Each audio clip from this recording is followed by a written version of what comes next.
Hello friends, welcome back to the YouTube channel dictation club. आज का dictation आनंद मासिक पत्रिका अंक 32 से लिया गया है, जो कि अलग अलग स्पीड में आपको मिल जाएगा। अगर आपको इसकी पीडीएफ अलग से चाहिए तो आप नीचे डिस्क्रिप्शन बॉक्स से टेलीग्राम चैनल ज्वाइन कर सकते हैं, जहां भविष्य में आने वाले डिक्टेशंस की लिंक डाल दी जाती है। साथ ही चैनल में आपको अन्य प्लेलिस्ट मिल जाएगी, जिसकी लिंक आपको डिस्क्रिप्शन बॉक्स में मिल जाएगी, जैसे रामधारी गुप्ता खंड 1, रामधारी गुप्ता खंड 2, न्यूज़पेपर डिक्टेशन, आनंद मासिक पत्रिका के विभिन्न अंक, जो कि अभी कुछ अंक कंप्लीट हो चुके हैं।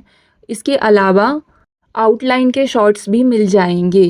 तो ज़्यादा समय ना लेते हुए डिक्टेशन स्टार्ट करते हैं 5 सेकंड के बाद।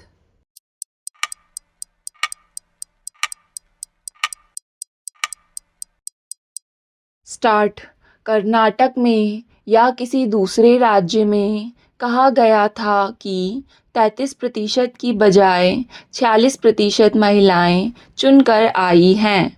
मैं उनका स्वागत करता हूं। इसके साथ साथ यह जो आपके सामने चुनौती है इस कार्यक्रम की, जिसको शायद आपने पहले कभी नहीं लिया है, इस चुनौती का सामना करने के लिए आपको संगठित शक्ति चाहिए। आपसी झगड़ों से परे हटकर आपको देखना है कि जो गांव में गरीबी है उसे कैसे दूर करना है। कई समाजशास्त्रियों ने यह कहा है कि आज एक बड़ा बहुत अवसर मिल गया है कि पंचायतों को गरीबी को हटाने का उपाय आप सोच सकते हैं। बाहर कोई नहीं सोच सकता, तो यह तीसरा काम करना है। एक तो वोटिंग का, दूसरा विकास वाला, और तीसरा जो बुनियादी काम है गरीबी हटाने का, शीघ्र करना है।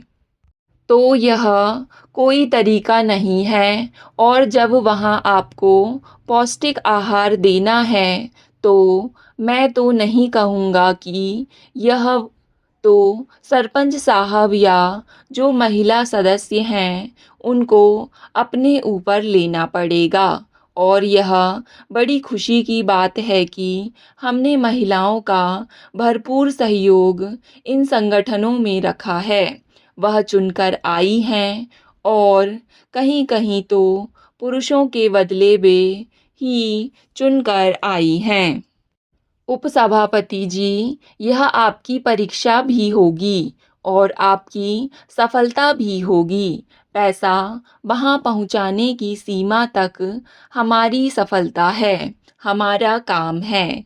लेकिन जब सही आदमी को सही सहायता मिलती है तो वह सफलता आपकी रहेगी और आप ही के माध्यम से काम होगा। मुझे यह कहते हुए बड़ी खुशी हो रही है कि मैं आशान्वित हूँ, जो आज तक नहीं हुआ अब होने को है। हम बहुत सोच रहे हैं कि ये पैसा कहाँ भेजें।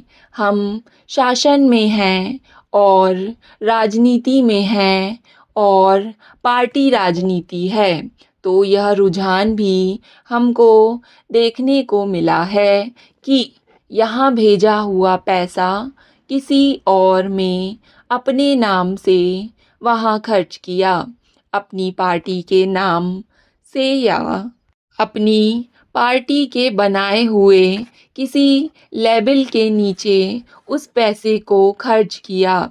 मैं आपको बताना चाहता हूँ कि इसकी कोई आवश्यकता नहीं है। मुझे नहीं मालूम यहाँ जो सरपंच बैठे हुए हैं उनमें से किस पार्टी का कौन है, कितने हैं, मुझे इसकी परवाह भी नहीं है। मैं आपसे यह कहना चाहता हूँ कि हमारा राज 3 स्तरों पर चल रहा है। एक केंद्रीय स्तर, एक राज्य स्तर और तीसरा जिसको आप स्थानीय कहते हैं, जिसके आप प्रतिनिधि हैं। इन तीनों स्तरों पर राजनीति चल रही है। इसमें पार्टी की कोई आवश्यकता नहीं है, पार्टीबाजी की कोई आवश्यकता नहीं है और पार्टी के नाम पर कोई झगड़ा करने की आवश्यकता नहीं है। जब केंद्रीय सरकार से पैसा आता है तो यह मानकर चलना चाहिए कि केंद्रीय सरकार से पैसा आता है। केंद्रीय सरकार उन्हीं की बनाई हुई, जिन्होंने राज्य सरकार बनाई है। केंद्रीय सरकार में हमेशा एक ही पार्टी रहेगी। इसका क्या अर्थ है? कोई भी पार्टी आ सकती है केंद्र में, लेकिन केंद्रीय सरकार ही रहेगी। तो इसको छिपाना और इस पर पर्दा डालना और इसको कुछ उल्टा पुल्टा समझाने का कोई लाभ नहीं है। लोग अपने आप समझ जाएंगे कि पैसा केंद्रीय सरकार का है। केंद्रीय सरकार का मतलब है यह भी लोगों का ही है। लेकिन हमारे संविधान में 3 स्तर बने हुए हैं, केंद्र, राज्य और स्थानीय। इन तीनों में विभाजन जैसा होना चाहिए वैसा होना चाहिए और समझ लेना चाहिए। राज्य सरकार हमारे कार्यक्रमों को बदल डाले, कोई दूसरा नाम दे और ये पैसा दूसरे नाम से खर्च करने लगे, नहीं ठीक है। महोदय, जापान की यात्रा सदा ही सुखद होती है। यहाँ इतना कुछ और इतनी तेजी से हो रहा है कि यहाँ बार बार आकर यहाँ के लोगों और देश से बार बार परिचय करने का महत्व है। जापान की प्रगति की भारतवासी बहुत सराहना करते हैं। युद्ध के बाद आपका अपने देश का पुनर्निर्माण और आपकी हाल की आर्थिक सफलताएं असाधारण हैं, किंतु आपने जिस ढंग से अपनी राजनीतिक और सामाजिक प्रणाली का कायापलट किया है और लोकतंत्र की स्थापना की है, वह भी कम महत्वपूर्ण नहीं। मैं वर्तमान जापान की आत्मशक्ति के प्रति अपनी श्रद्धा प्रकट करता हूँ।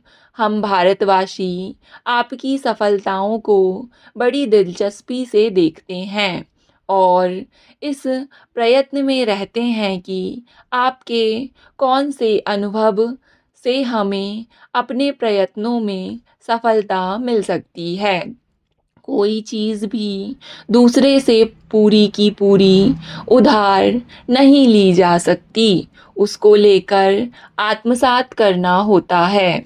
विज्ञान के सिद्धांत तो सार्वभौम हैं, लेकिन प्रौद्योगिकी लोगों के सामाजिक वातावरण के अनुकूल ढाली जानी चाहिए।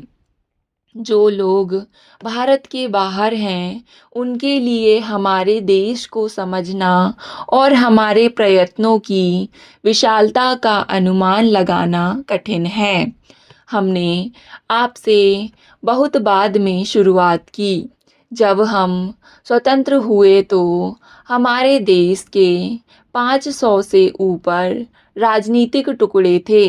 जनसंख्या बहुत अधिक थी। भाषाओं और धर्मों की बहुतायत थी। विभिन्न राज्यों में ही नहीं, एक ही राज्य के भिन्न भिन्न भागों में विकास का स्तर भिन्न भिन्न था। इन सब बातों के कारण हमारी कठिनाइयाँ बहुत बढ़ गईं। ऐसा विशेष रूप से इस कारण था कि हमने लोकतंत्रीय मार्ग अपनाया। पिछले आम चुनावों के बाद बहुत से राजनीतिक दल उठ खड़े हुए हैं और एक राज्य में गैर कांग्रेसी दल का शासन है और 5 राज्यों में कई दलों की संयुक्त सरकारें हैं। हमने इन सब बातों को अपने राजनीतिक विकास का ही एक चरण माना है।